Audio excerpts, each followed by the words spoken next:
മോയെ മോയെ മോയെ മോയെ അത് ആർക്കത് നിങ്ങൾക്ക് മനസ്സിലായെന്ന് വിചാരിക്കണോ?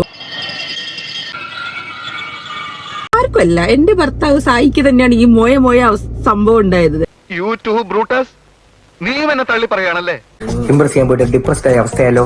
സായിക്ക് അങ്ങനെ ഒരു ലാസ്റ്റ് വാണിംഗ് കിട്ടിയിരിക്കുന്നു ഗൈസ്. എന്താന്ന് വെച്ചാല് ബിഗ് ബോസിന് തന്നെ ചിലപ്പോ ദേഷ്യം വന്നിട്ടുണ്ടോ, എന്താണ് സായി അവിടെ ചെയ്യുന്നത്?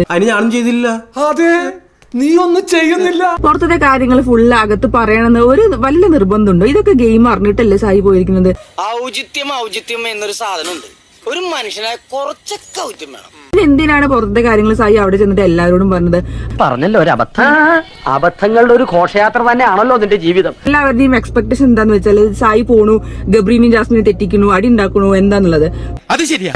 എന്താണ് സായിന്റെ ഉദ്ദേശം എനിക്കൊരു ഐഡിയ ഇല്ല. ഗെയിം പ്ലാൻ ആവാം, അല്ലാതെ ആവാം, എന്ത് പറ്റിന്ന് അറിയില്ല. ഈ പുറത്തെ കാര്യങ്ങൾ പറഞ്ഞിട്ട് ഒരു കാര്യം ഉണ്ടായിരുന്നില്ല.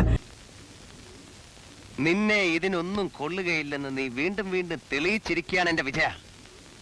ഇപ്പൊ മെന്റലി ഡൗൺ ആക്കാനാവാം, ആവാതിരിക്കാൻ അറിയില്ല. പക്ഷെ ഇനിയെങ്കിലും സായി അത് കണ്ടിട്ടൊന്ന് മനസ്സിലാക്കിയിട്ട് അതിനനുസരിച്ച് ഗെയിം കളിച്ചാൽ അടിപൊളിയാവും. ഒന്നും നടക്കില്ല. അല്ലെങ്കിൽ ബിഗ് ബോസ് ഇങ്ങോട്ട് പെട്ടിയും കൊടുത്തയച്ച് ഇങ്ങോട്ട് വിടും. അതിനേക്കാൾ നല്ല സായി അതിനെ കുറിച്ച് മിണ്ടാതിരുന്ന് ഗെയിം നന്നായി അടിപൊളിയായിട്ട് കളിക്കുകയാണ് വേണ്ടത്. വണ്ടിക്കകത്തിരുന്ന് എന്തെങ്കിലും വളവിളാന്ന് പറയുന്ന കണക്കല്ല ഫീൽഡിൽ ഇറങ്ങി കളിക്കുന്നത് കേട്ടാ. ശരി, നടക്കട്ടെ. ബൈ.